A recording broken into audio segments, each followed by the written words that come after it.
Today's Total Soccer Show is sponsored by Health IQ, an insurance company that helps health-conscious people get lower rates on their life insurance. Go to healthiq.com/TSS to support the show and see if you qualify.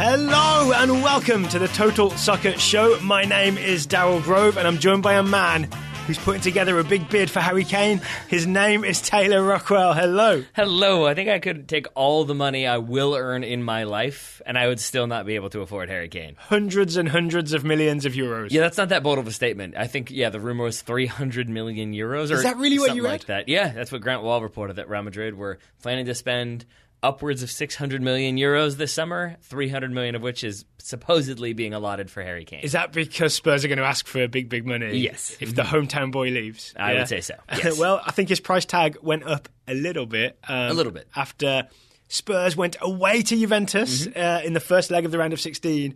2-0 down in 9 minutes. It finished 2-2. I was surprised. The Spurs equalisers, first Kane and then a Christian Eriksen free kick. Okay, I'm going to start. We don't normally do this on the Total Soccer Show. I'm going to ask you, what's the story of this game? What's it all about? I think it's going to end up being Spurs getting shell-shocked and then Juventus missing chances. So they were shocked for 9 minutes. I think so. Because Juventus did miss some chances, including an Higuain penalty at the end of the first half, which probably that's where the game could have ended for Juventus. Indeed. But I think killed it. If you look from the kickoff at the way Juventus approached this, I think you spotted that they had all of their players like within 10 yards of midfield, essentially, from kickoff. Yeah. Mehdi Benati, it was Chiellini, I think, went sprinting to the halfway line for kickoff, just ready to mark his man and get after it. Which Harry Kane did not appreciate. But then they kind of launched it, put Welcome Tottenham to Turin, Harry. That's what they said. Tottenham on their defensive feet very quickly, and then from there basically Tottenham coughed the ball up right away. Vertonghen plays the ball in. Pjanic is fouled. You have a free kick. That free kick leads to a goal, and suddenly I think Tottenham are a little bit reeling. Do you think it was almost like we're going to give Spurs the Spurs treatment by pressure the centre backs and force Vertonghen, who I know Vertonghen kind of prides himself of being able to play out of the back, into just a straight up panicky clearance into the feet of Pjanic in midfield? Yes, because I think there's an idea there that if you're looking at stereotypes, you probably think of Juventus as they're going to sit back, they're going to be defensive, they're going to wait for their chances. I do not look at stereotypes. I think a lot of people do, and I think Juventus last season in the Champions League, they were okay with that because I think up until the final, they'd only conceded 2 goals in the entire competition. So I think if you are Tottenham, maybe you think that's what they're going to do, so we're going to be aggressive. One way to combat that if you're Juventus is to go right at Tottenham and say, no, we're going to put you on your back foot. We're not going to let you feel confident and aggressive. We're going to be aggressive at you and make you cough the ball up and give away stupid opportunities, and that's exactly what they did. Well, settle in, folks, because it's about to get nerdy. After that Pjanic win back, after the Vertonghen clearance, Dembele basically fouls until he's either going to win the ball back or hurt a Juve player. He ends up giving them a free kick in a not super dangerous position. Right? It's definitely not shooting range, it's crossing range. But then Juve do something very, very clever on the free kick. Spurs do something not so clever, and Higuain does something which had us both blaspheming. Yeah. Well, I mean, it's Gonzalo Higuain's finish does that. But before, there seems to be this new trend with defending set pieces, because it's about 35 yards out, I would say. Thereabouts is where the free kick comes from. Maybe 40. But it's sort of central, and what Spurs do is they line up about 5 yards in front of the 18-yard box. On the famous 23-yard line. Exactly, obviously. I don't get it. I really don't get it, because if you stand on the 18, it's an obvious line for the linesman to spot. Worth noting that from our vantage point in the replays we saw, Higuain looks like he was about a half step offside. I think it's a whole step. It's his whole left foot is offside. It's Harry Kane, I believe, is leaning towards playing him onside, but not quite enough. No, and it looks even more confusing. And we freeze-framed it. We did. Yeah. And it looks more confusing because Harry Kane's left arm is outstretched, which maybe is what the AR saw and just saw it's Harry Kane's body, he's onside. But obviously you can't use your hand, so that shouldn't have counted. Anyway, Liverpool fans enjoying the irony. Yeah. Well, and then Harry Kane dove later on, so there's that. But if you're standing on the line on the 18-yard box, it is a identifiable line. To you and to the AR. Yeah, so then he can spot that and say, oh no, he's definitely offside. So I don't get that. But then I also don't get this weird Spurs approach of, we're going to stand 5 yards off the 18.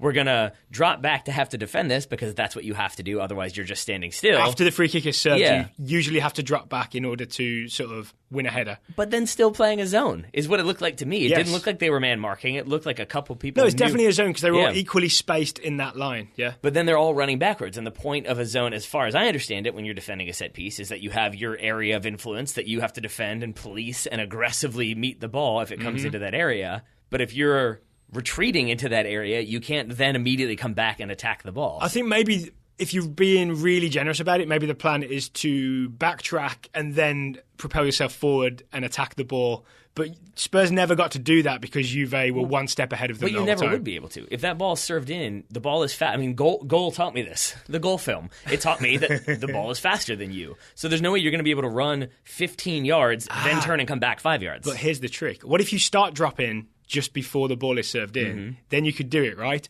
But Juve had two people standing over the ball. And they had Bernardeschi do a kind of a stutter run-up that had Spurs sort of twitching and dropping a little bit, and then they have Pjanic serve it instead. I don't disagree with that, but then what's the point? What's the point of standing 5 yards further upfield if you are then going to try to sprint back really fast before the ball is kicked? Then you're not catching them offside, so then it negates the point of... It just makes no sense. You would have to ask Mauricio Pochettino... I just don't get it. Jan Vertonghen and Davison Sanchez. I don't have the answer for you. But I genuinely feel like I'm taking crazy pills here because it seems to be the new way teams are defending these types of set pieces, and it never works. I don't get it. Are they trying to be bold and like catch you offside? I think that's part of it as well. I guess so, and sometimes you do, but I feel like in the last month or so, we've seen like 4 goals come about from teams not defending on these types of set pieces. Make it 5 because Higuain scores. All right, so we've roasted Spurs a little bit for those decisions. Yeah. Let's praise Juventus. Sure. First of all, there is the Bernardeschi fake, like he's going to serve it high and left for maybe Mandzukic to try and get his head on it, but instead Pjanic serves it almost direct and chipped and forward to a wide open Gonzalo Higuain. Like, we'll talk maybe in a minute about the wild technique, the perfect technique. I think the word perfect is accurate here. The perfect technique he uses to finish. I dare you to find something wrong with it, to finish that ball. But why? He ankles it a little bit. Why is he so wide open? Why? Because you don't leave Gonzalo Higuain wide open. This is where I've come around to the idea that this is master set piece theater, as we've come to call it, because I think on that... Something that a team has worked on to a degree where they've mastered it, essentially. Yeah. Because while it looks like Dele Alli is supposed to be marking Gonzalo Higuain, and he's not close enough by the time the finish occurs, it actually looks like if you see it from the wider angle before they do all the cuts to like Lloris directing his wall and everybody moving around, it is actually Jan Vertonghen. Pjanic and Bernardeschi sort of whispering. Probably. Conspiratorially. But you have, basically you have Higuain marked by Vertonghen. Yeah. And Vertonghen then... zonally marked, but yeah. But when Higuain makes that run across, it's exactly when Bernardeschi does the stutter step. And so I think if you're a defender, you think, oh, he was trying to make that run, but that ball didn't come, whatever. But I think actually that is exactly why that stutter step happens, is for Higuain to be able to come across, get wide open in a spot where now they all have all the rest of their numbers at the back post. They're thinking, oh, they're definitely lofting this to the back post. Higuain now wide open. And then Pjanic pops it through for him. The one sort of fail-safe that Spurs could have had is that if Dele Alli sees that Higuain run, like through his zone and out into the wild, out into open land, he could go with him. But Sami Khedira is the Juventus fail-safe, right? He basically just has what I'm going to call an illegal, it probably maybe should be a free kick, couple of grabs at Dele Alli to stop his progress. I think he sort of grabs him on the hips and a little bit on the arm, but it's like it's maybe never enough to actually call it a foul because he never wrestles him to the floor or holds on to him too long. Dele Alli doesn't complain. He slows him up just enough, right? Yeah. My guess... I withdraw that, actually. Yeah, it's not a free kick at all. My complete guess is that this play is designed to go to Higuain first if he's open, but if maybe somebody is sort of vaguely in the area, then they do play that ball to the back post, but they're looking for a header. But then they're looking for a header back across to a then wide open Gonzalo Higuain. That's my guess, is it's like a 2-part plan. Yes. And Higuain was wide enough open for that ball to be played in. Just like in the NFL, if you have 2 passes open. Yep. Yeah, 2 versions of it. You go to option A. Okay, so let's talk about that Higuain finish. So it's sort of, it comes over his shoulder or over his head to land sort of in front of him. Yep. And he sort of spins, like he's tracking it, spins, hits it first time out of the air, puts it into the low side netting. He sure does. how does he do it, Taylor? This is a tough question to answer, I think, because it weirdly looks simple, but it's complicated. So how does he do that? By being a very good striker is the answer. But I'm going to need more. Sure, but it is an element of he knows exactly the mechanics of his body and how he needs to be running in stride, where he needs to be, and able to hit that ball perfectly. Because if you watch it, as we did frame by frame, he is already starting his windup with the ball behind him, and he lets it come across, part, right? And it is like he connects with it so that he hits it like in stride at speed, but is still able to make a clean connection. And that is, like, I'm kind of joking where I said he ankles it, but he definitely still manages to hit it that when we freeze framed it, it looks like he's just hitting a normal volley. Like, that's how well he's done the mechanics. He also, I want to say he takes it low, if that makes sense. Like, he lets it drop enough that he's not taking it too high out of the air, and that's where you risk being underneath it, getting your hips under it and skying it. He manages to sort of take it low, get over it enough to strike it low. That's why it ends up going down and to the left. Yep. Yeah. Question for you. Yeah. Really random. Do you remember how Keanu Reeves gets on the bus in Speed? Because I really don't. But doesn't he slide underneath it? That's how he gets people. That's how he gets off at the end. That's how he. Also, spoiler alert for the movie Speed. Yeah, that's how. Well, there's been some time, but I think that's how he figures out there's a bomb underneath. And there's another bus. 20 minutes after that, right? Yeah, definitely. but I think my point with that was going to be that anytime there's something going at full speed, it's the problem with Unstoppable, that train movie as well. If you've got something going at full speed, spoiler alert, wasn't unstoppable. True, not at all. In fact, I think in real life, very much stoppable very quickly, but. In this case, what I'm talking about is the idea that you have to be like going at roughly the same speed to then be able to jump onto the train or the speeding bus. So you're talking about speed when I think they do actually have a police car or whatever he's in, pull up alongside it, match the speed, and then he jumps over. That's what you have to be able to do, right? Because you can't just be running and and I'll jump on right now. That ends in you getting hit by a bus. Yes. And Higuain here, I think he matches his speed and the speed of his volley so that he hits it perfectly. And I've now said speed 14 times in the last 2 minutes. So Higuain in this is actually the guy that's driving the car that Keanu Reeves jumps from onto the bus, who does a good job of matching it. Something like that. It's actually not that hard. You just go 50, right? I feel like there's a chance he is driving something and then he jumps off of that something onto the bus and then that something goes and wrecks. That would be more 90s Keanu. It would. Yeah. Almost certainly a motorcycle. And I cannot remember, but now I want to go check. It was a car, I'm pretty sure. All right, enough about that volley. If you haven't seen it... And also speed. If you haven't seen it, go see it. Also speed. Juve score again. Yep. Really, really quickly. They sure do. It comes soon after. It is Ben Davies really clumsily fouling Bernardeschi in the area. First time round, I thought, maybe that's not a penalty. Second time round, 100% that's a penalty. Yes. Yeah. Yes. And two things there. Number one, don't see speed two. Number two is that I think, again, this is the idea that Spurs are very much reeling from conceding a goal. I think minute 18 is when Higuain is being mobbed by his teammates. So very quickly into the first half is when they concede that first goal, and I think Spurs are sort of reeling from that and not really. Minute 18? Yeah, 1 minute 18 seconds. 1 minute 18. Yeah, I was going to say it was definitely faster than 18 minutes. Yeah, no.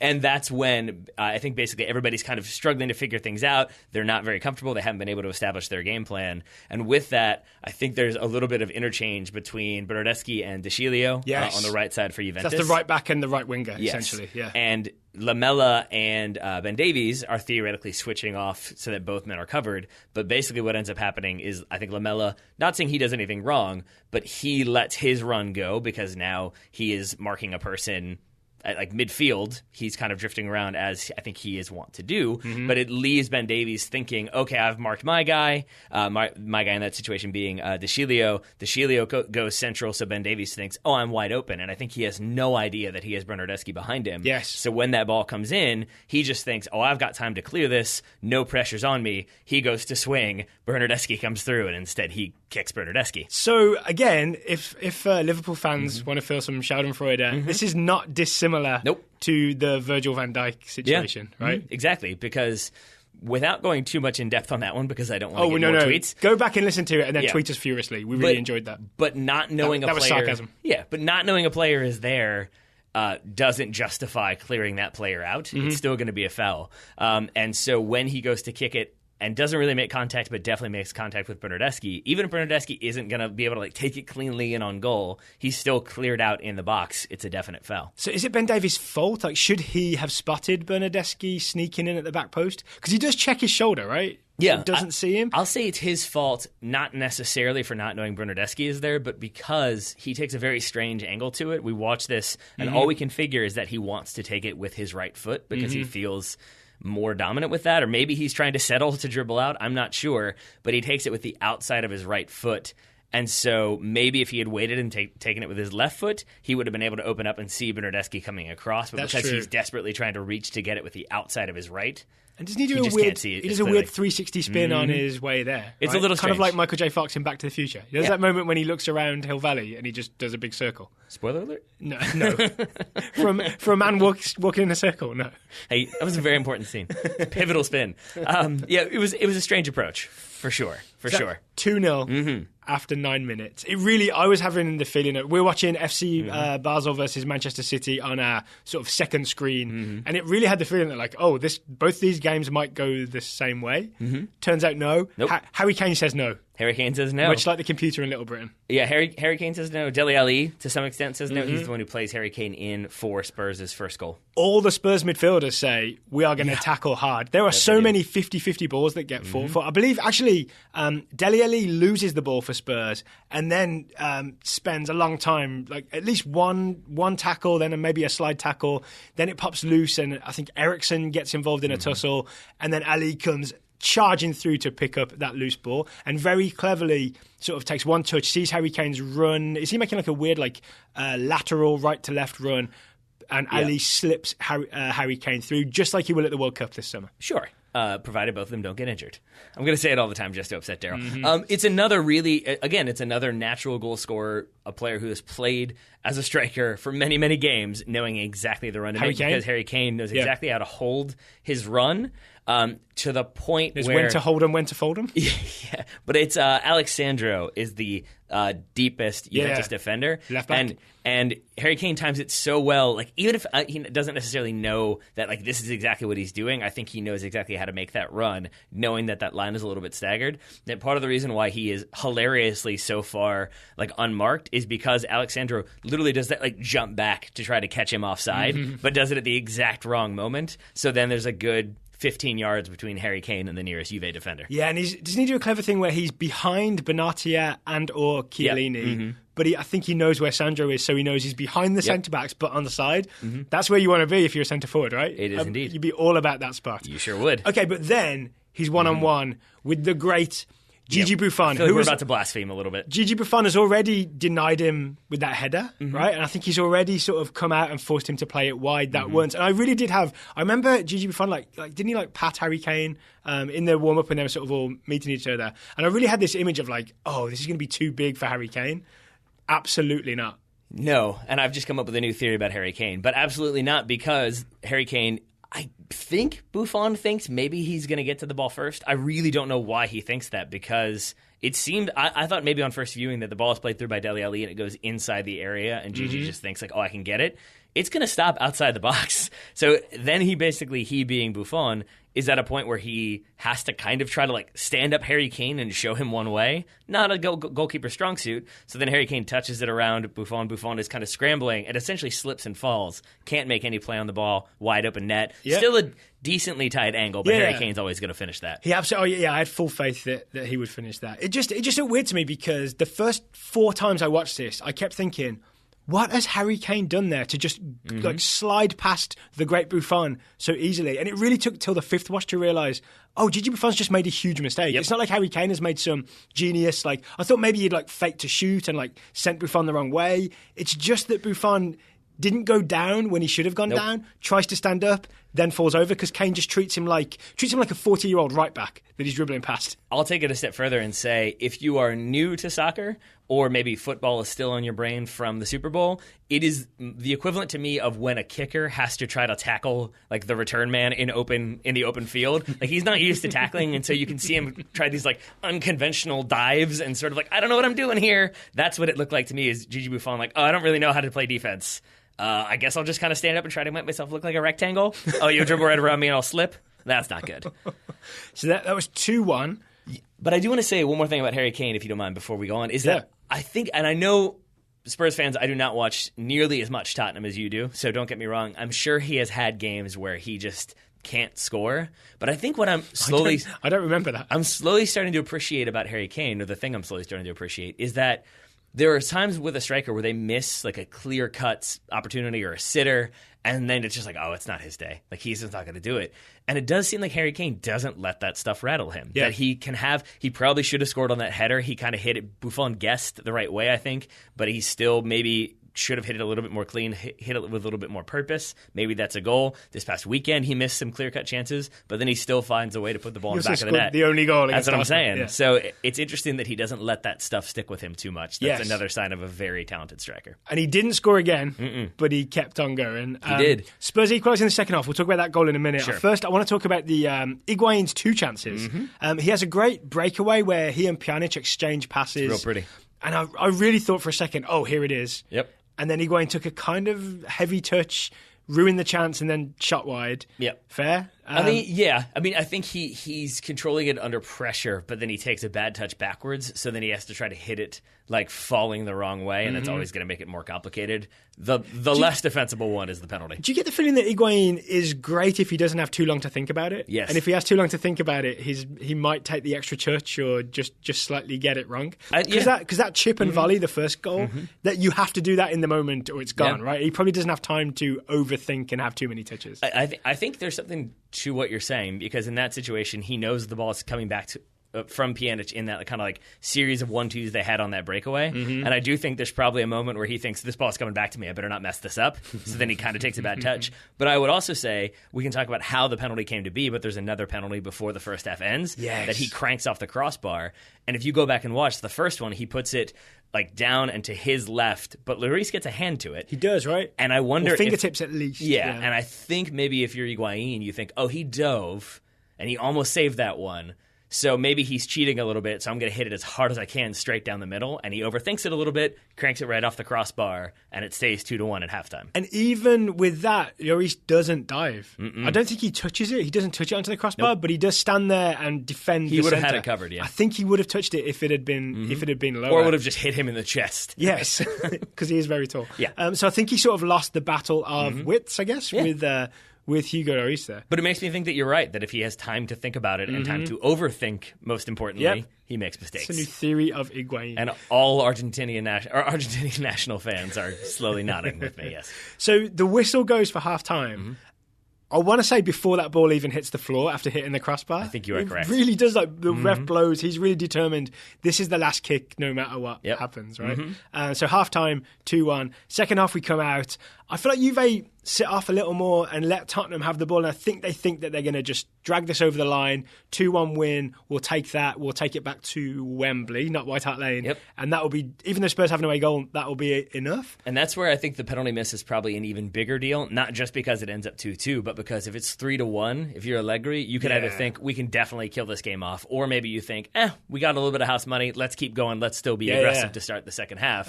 But when it's closer, you're a little bit more reserved, you don't want people stepping as much. That means you're automatically going to be a little bit more reactive. And I think that's where Tottenham thrive.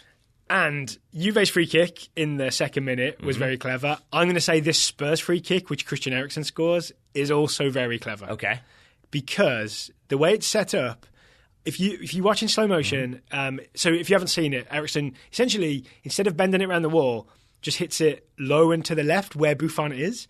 And I think they have Dele Alli stand in front and then essentially step out of the way at the last second so Eriksen can fire it in low. And I think they surprised Gigi Buffon with that moment.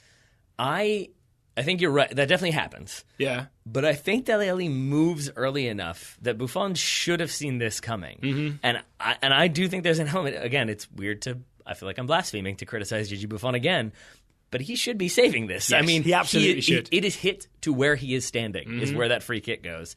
I think he just thinks Christian Eriksen is very good on the ball. He's very deadly. He's definitely going to try to bend this over. So I'll just cheat and take one little step to the left right as that ball comes in. Because that's the problem, right? But then he wrong foots himself and can't get back across to his right. And isn't that the big trick with this free kick is what teams always do when they defend a free kick? You kind of have the goalkeeper cheat one side and the wall defend the other side.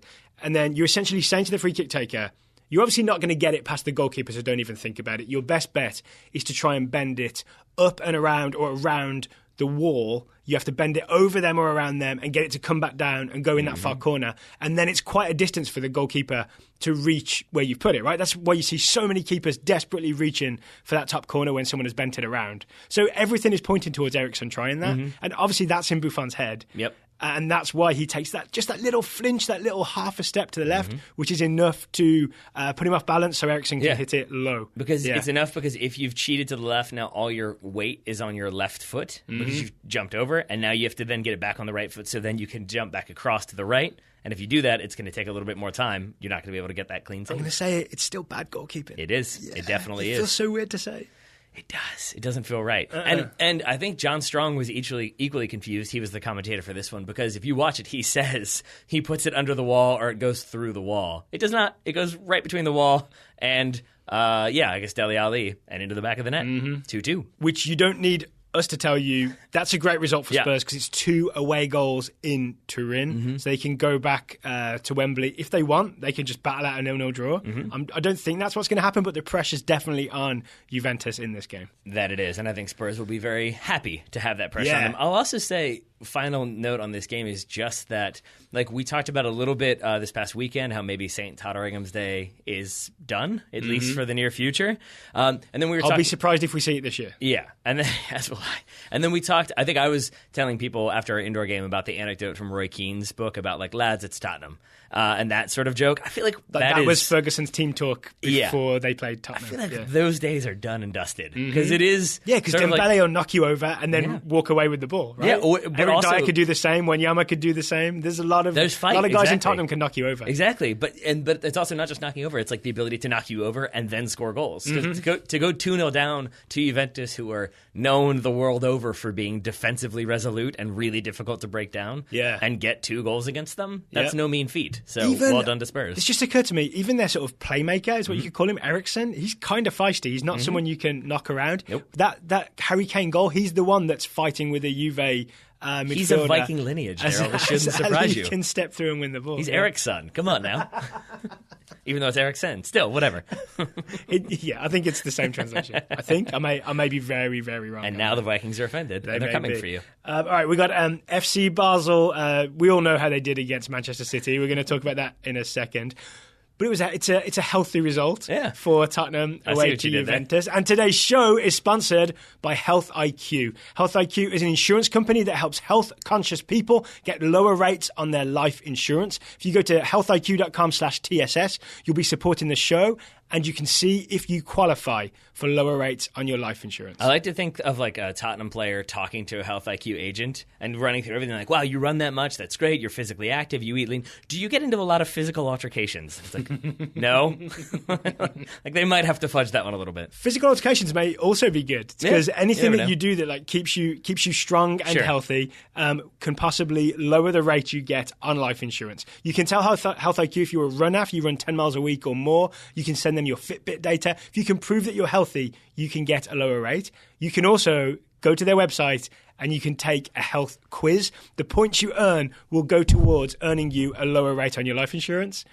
And I really enjoy the quizzes so much so that it makes me hit my mic because I also just like learning more things about being healthy because there are stuff that I do not know anything about, including what we're about to talk about. Yeah, there's always a quiz of the day.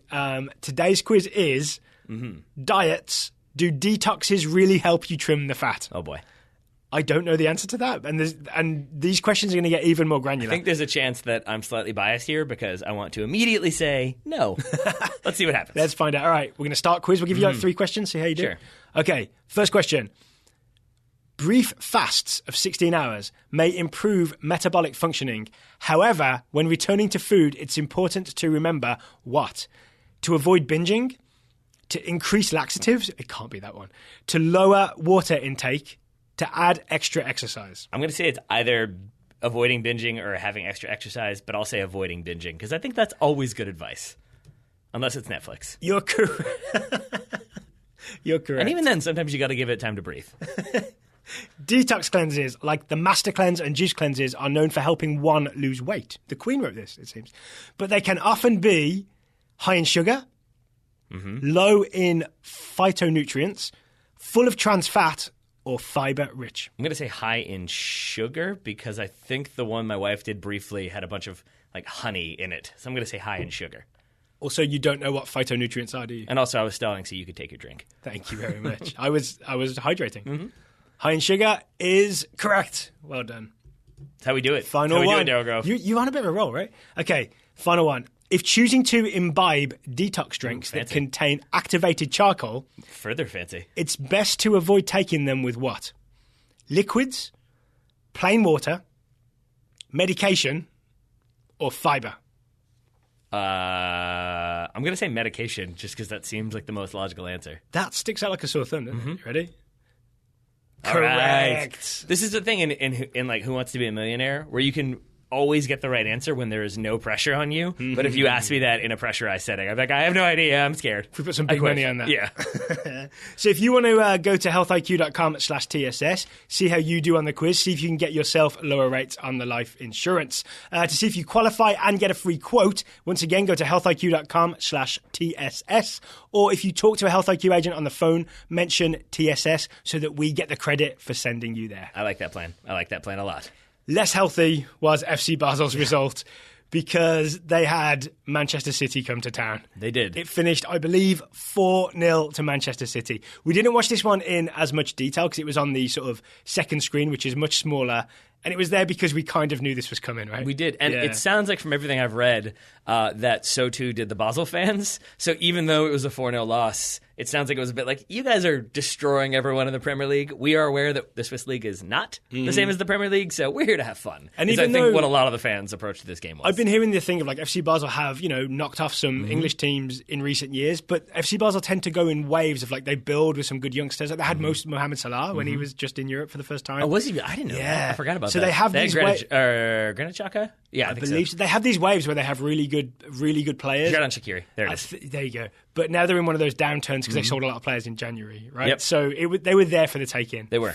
By Manchester City. And then also it was Manchester City, like Leroy Sana returning from injury. He got a few minutes at the end. Defying medical science. Yeah, and I think your joke was they subbed off, was it Bernardo Silva that came off for... it was Kevin De Bruyne. Kevin De Bruyne subbed off for David Silva. Yeah, I said the good news is De Bruyne's coming off. The bad news is David Silva's coming off. Yeah. Yeah, so some great goals in this game. Ilkay Gundogan scored with Yogi Löw there to see him. He scored that sort of near-post header, which isn't what I associate with Gundogan.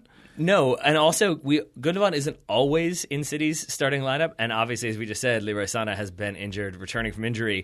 It really does make me wonder if Yogi Löw called Pep Guardiola before this game was like, look, I'm thinking about coming. Those are the only two Germans in either of these squads. Yeah. Are they going to play? Because if not, I'm not going to show up. He said, don't play that Phil Foden. Yeah, exactly. Play the Germans. We don't need him. Who scored the second goal? Bernardo Silva scored an incredible chest and volley. I feel like all of these are worth... Grove-esque, that's what I call it. Grove-esque. My clearance is You had a shot this past week. It was pretty good.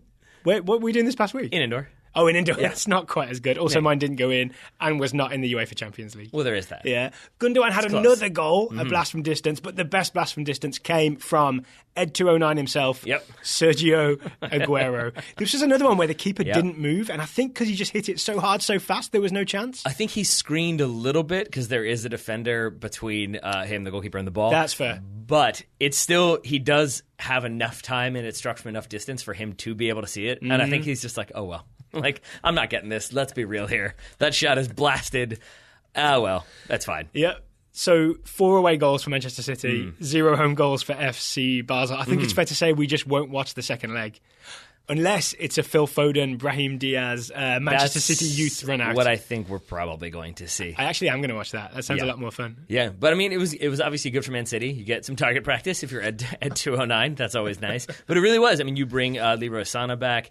You still get your consistent starter some minutes. David Silva has been in and out, so it's good to get him back in there. So it definitely seems like the Champions League, at least that second leg, will be an opportunity to get more young guys some minutes, some more experience. But you've definitely taken the pressure off when you return home so that you don't have to worry as much about that fixture. And just think about Man City. We talked about this while we were sort of watching some highlights. They had Sané come back, which is obviously big for them as they sort of have players return ready for the title push. They also have Gabriel Jesus to come back at some point. So if Sergio Aguero gets bored of hitting things from distance, they can bring Jesus in to finish some things from close range. We are like semi-close to the 1-year anniversary of you declaring that in 2 years Josh Sargent is going to be... Supplant Gabriel Jesus. So I feel like there is a small part of you me that's rooting against Gabriel Jesus returning from injury because it gives Josh Sargent more time to supplant him. That seems fair. Yeah. That seems fair. Yeah. All right. Before we move on to the Scouting Network, we've got 2 listener questions. We sure do. Today. First one is from Billy Harding. Billy wants to know, is the 4-2-3-1 that much different from a 4-4-2?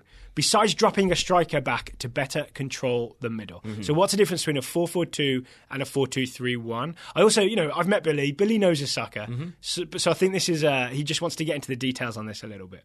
I think there's little things and big things. So a little thing would be that if you have a 4-4-2, but one of the strikers is supposed to drop back in to help with numbers in the middle, it still isn't the natural position where he or she is supposed to be, because if they're in a 4-4-2, they're going to be further up the field. So if they're then supposed to drop in, they have to get 20 yards or 30 yards further back. Yeah. Whereas if you have that number 10, Dele Alli for Tottenham today, he kind of knows where he's supposed to be generally, so he's not constantly way too far up the field and thus can't help. Yeah. But I would also say that there are differences in the sense that with the 4-2-3-1, the emphasis on those 2 wide attackers, you might think that those are just the same thing. It's like a left mid and a right mid in a 4-4-2. But the reality is those guys have a bit more freedom. They're not always going to be on the channels. Sometimes they're going to be coming inside to allow those fullbacks to come forward. That's what Spurs did a lot in the second half. And there's just a little bit more, I think, fluidity in the 4-2-3-1 when it comes to those attacking options than there is in a 4-4-2. What I find really interesting is,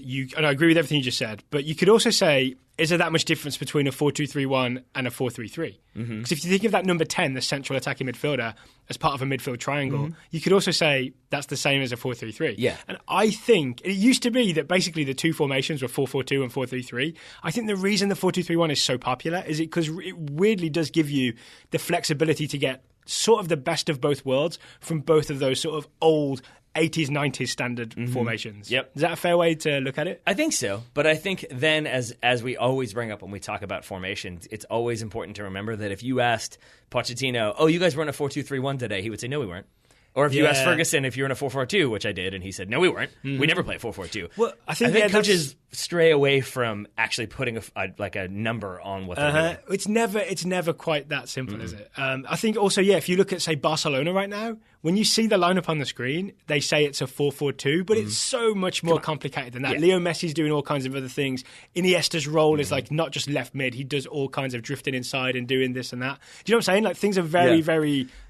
things are much more detailed and granular than just 3 numbers in a row. And I get why you have to do it this way, but it's a 4-2-3-1 versus a 4-3-3. Just because if you wanted to do the opening footage montage, what you usually do is the teams are on the field, they're ready for kickoff, you show the lineups real fast one more time, then the whistle blows. And I just love the idea of a network trying to do it's actually Messi's going to be drifting here, and then suddenly it's 45 minutes into the game before they can start. We will live to see that. I think we'll live to see at least little arrows or something of where players will. You could easily do an Iniesta, put him at left mid, but you can have the chalk arrow of where he'll probably end up drifting to get the ball. You know what I'm saying? Yep. I think these are real things. I would enjoy that. Yeah. Oh yeah, network, do it. Fox for the World Cup. Yep. That would be amazing if you guys could get on that. Yeah.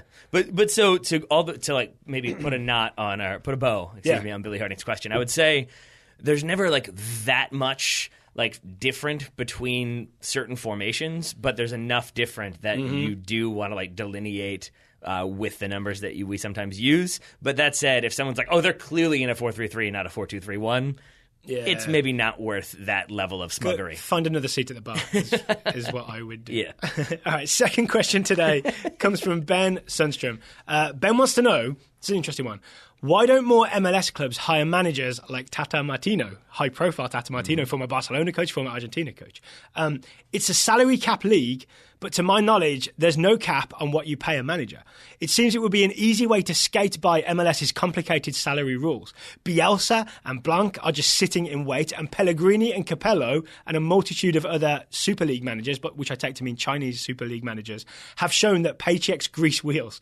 but instead we hire college coaches and MLS merry-go-rounders. So why aren't MLS teams going after high-profile European coaches and throwing money at them? All right. First, I want to say on my Major League Soccer resume, if you asked me to put it in there, I would say I'm Major League Soccer intermediate level. Okay. I'm not beginner, but I'm not going to say I'm advanced, whereas I still get confused about Gam and Tam. Yeah, so I just want to put that in there now. I would put you at basic, but all right. That's fine. I'll take that. I'll be basic.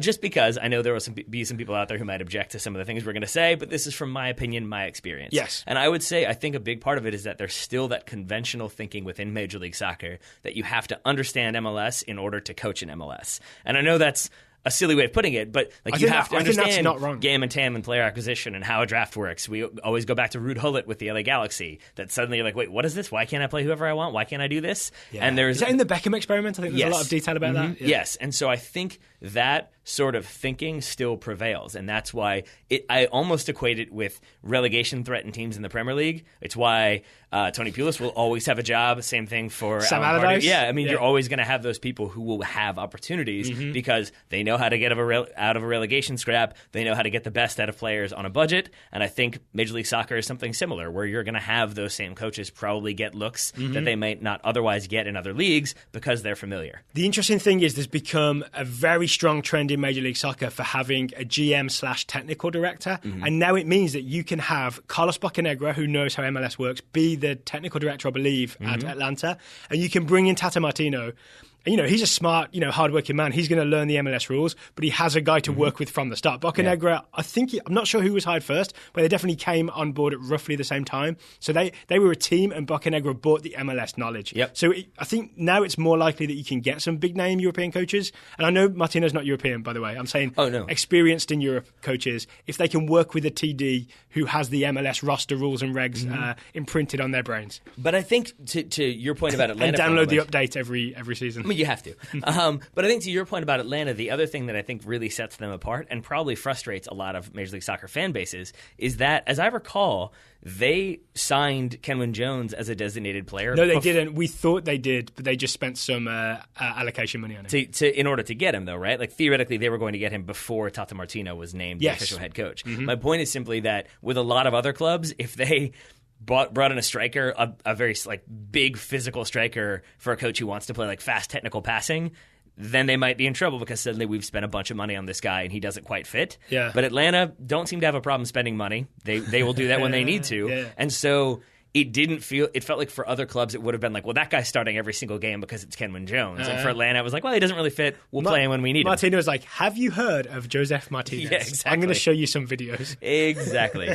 So I think they're the clubs that are more inclined to gamble and spend money are the ones where you're going to see them maybe not do the manager merry-go-round so much. That's the other part of Ben's question. He talks about how paying for a coach, you can pay them a fortune and it doesn't affect the salary cap. There are still plenty teams in MLS, I won't name them, who are quite happy with the salary cap because that money essentially comes from the league. It doesn't have to come out of the owner's pocket. You know what I'm saying? Yep. So the flip-around version of it is, why would you spend loads of money on a coach when you can get one quite cheaply and then your salary stuff is mostly covered anyway? Yeah. Essentially, there are teams you want to spend and there are teams you don't want to spend. Yeah, I think that's fair. One of the reasons. And my final thing, I'm aware now that this is me being an American, so American bias fully in there. But what I kind of hope is the case is that Major League Soccer has grown enough, and I think it has, to the point where what you do here matters to your reputation abroad. So if you're a manager who had success in, say, the Netherlands, you've won the Eredivisie, and you come here, if Steve McLaren came to Major League Soccer and failed, I think people in England would know that.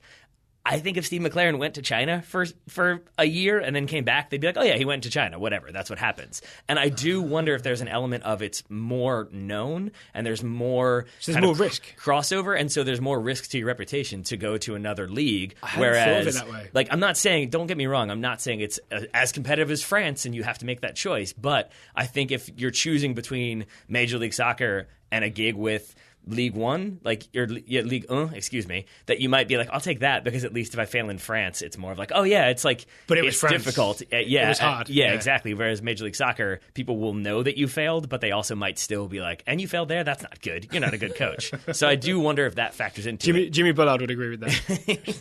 I'm not even trying to say that disparagingly about the league because I think it means it's grown that much that people are no longer like, where is he's in Major League Soccer? Okay, whatever. It's sort of like, oh, he's in Major League Soccer. We'll keep an eye on that. Versus we weren't even sure if Fabio Capello was managing in China.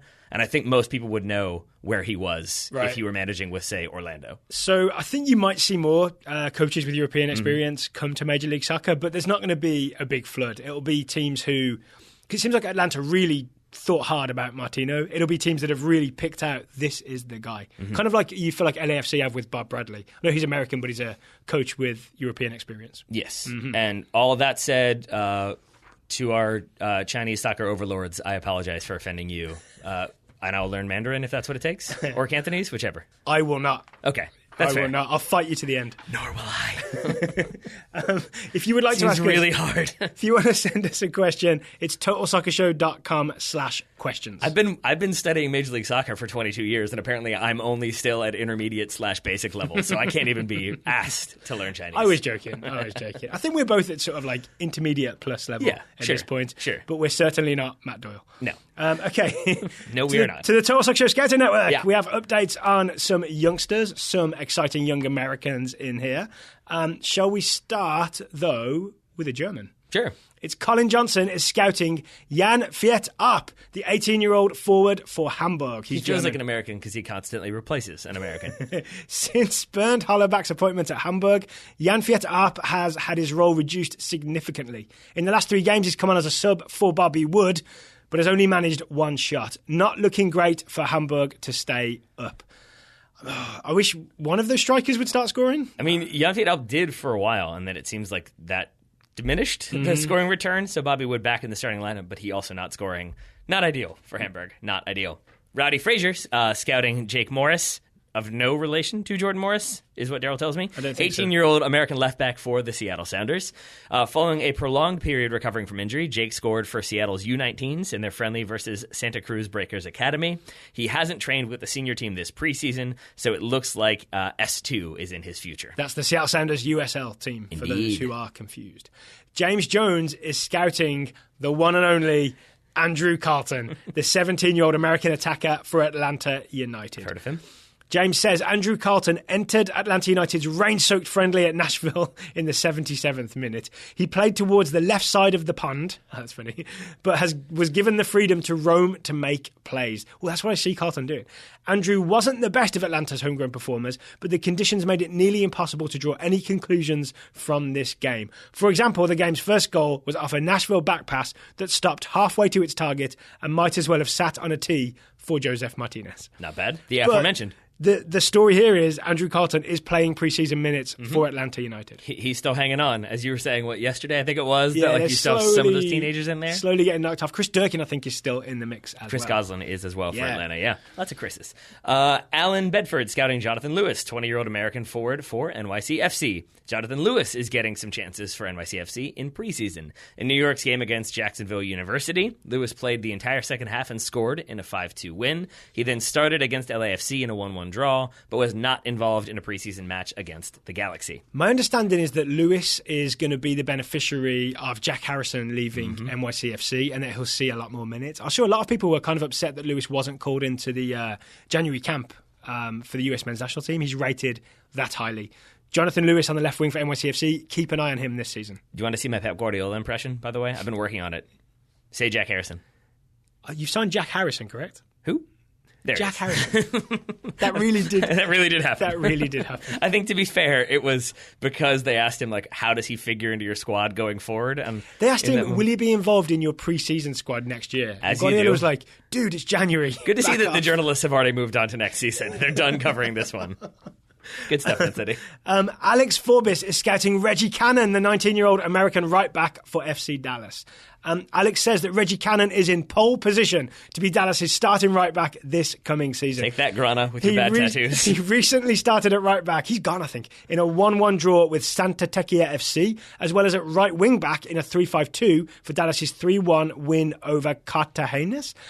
He had an MLS assist in the second game, charging down the flank and then squaring to Grezzo, who played in Hollingshead for the opening goal. Dallas still have 2 preseason games remaining against the Revs and the Timbers. I got a bit of a side story on this as well. So did you see the story that the press release went out this morning that FC Dallas and Bayern Munich have partnered up, and they're essentially going to be sending coaches and players back and forth. So FC Dallas youngsters will get to go and train with Bayern, and then Bayern will send youngsters to FC Dallas. Probably Bayern will send a lot of second-string guys to fill the FC Dallas team, I think, sometimes, which is bad. I think is bad for Dallas players. But Cannon and Pomykal and Brian Reynolds, Dallas youngsters, all spent January training with Bayern Munich for a couple of weeks. Well, that story went under the radar, right? Well, that's great. I also wonder if this is like the long play for FC Dallas to make sure they never lose any players to moves abroad. Because if you're like, I'm thinking about going to Europe, and then they're like, go practice with Bayern Munich's first team for a week. And you're like, I'm never going to be good again. Yeah, then Weston McKennie would have signed on the line, right? Exactly. Yeah. No. I'm thinking more so that like they're so good that if you go there as a 17-year-old, you're going to be like, I can never be this good. I will stay with FC Dallas for the rest of my life. I thought you meant as like a carrot. No, you meant more as a reminder that you're not actually that good. Exactly.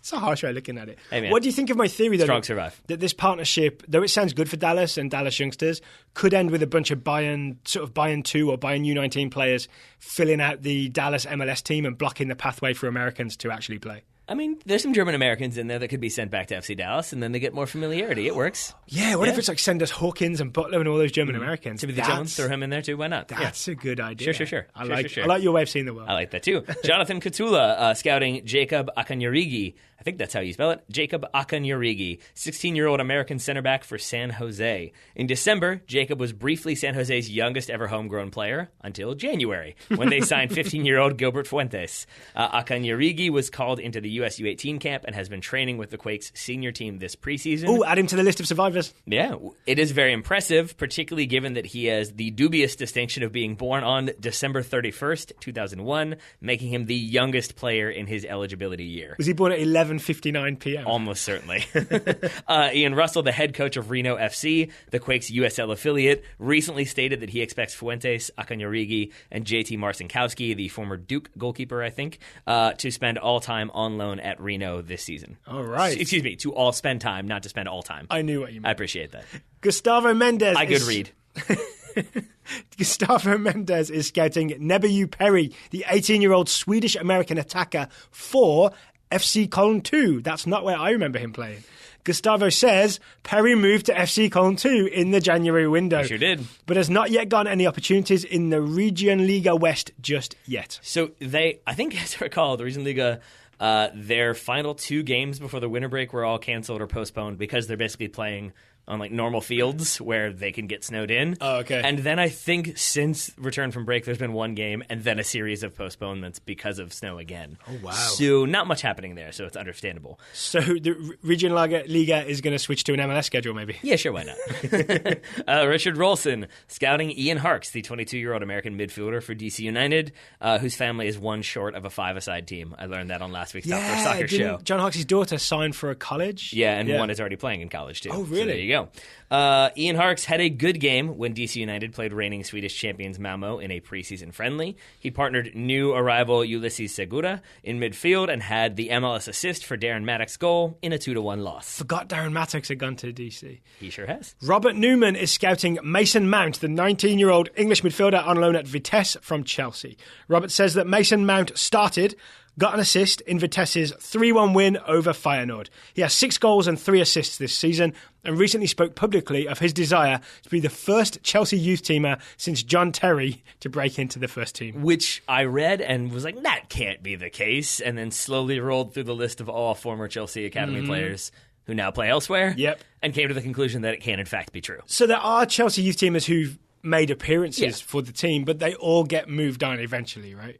They do. No one has like established himself like John Terry has and been sort of one of the linchpins of the team. I wonder if this is like a distinction here between like a player who's been with Chelsea. I don't know how long Mason has been with Chelsea, but I'm assuming maybe since he was like 10 or 12, because wouldn't Andreas Christensen count as a player who's come through the youth system? I mean, or was he one the who guy's probably Danish. He probably was bought when he was like 17, 16 or 17? Yeah, it's Yeah, not there the we same. go. Okay, cool. It's not the same. You got to have like a London accent and all that. Okay. Yeah.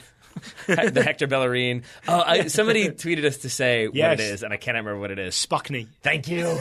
It's so good. Kind of Spockney Thank you accent. for that. That's outstanding. That's outstanding. I look forward to him scoring a hat-trick so he can talk about his 3 goals. And then end with live long and prosper. It's either a really good joke or a really bad joke. I'm not sure. Hey, man. I can still do the hand thing. Well, thank you to Colin, Rowdy, James, Alan, Alex, Jonathan, Gustavo, Richard, and Robert for today's scouting reports. Also, what you just said, I think, is going to be on my tombstone. It was either a really good life or a really bad life. Yep. Perfect. We're not sure yet. If you have signed up for the Scouting Network and you are waiting on your player, please email me, Daryl, D-A-R-Y-L. Don't put any extra R's or L's in there. I won't get it. Daryl at... D-A-R-R-Y-L-E, I believe. Yeah? D-A-R-Y-L at totalsoccershow.com. Let me know that you're waiting for your player. So many people have signed up. I'm really trying hard to get everything assigned, but there's a lot of people. But if you're in a rush or I've maybe somehow skipped you, please email me. I will get your player to you as soon as I can if you email me. Look, Daryl is a no-nonsense defender. He's all about getting right to the point. So remember that when you think of his name. There are as few letters as possible while still spelling Daryl. And the occasional own goal. Yeah, that's it. So, Taylor Rockwell, thank you for taking the time to talk to me today. Right back at you, buddy, except I'm going to add one more final point, which is that while I refer to you as a no-nonsense defender, which you are, you organize defenses, you tackle hard, I think we've previously established fewer cards than me. And I only have like 3 in my entire career. I'm very careful. So well done, you. Well done. I got You're one. just very crafty. I've got just the 1 yellow for a heavy tackle on Frank Falco. That's deserved. It's fine. Frank knows what he did. Tomorrow, he was just trying to win the ball.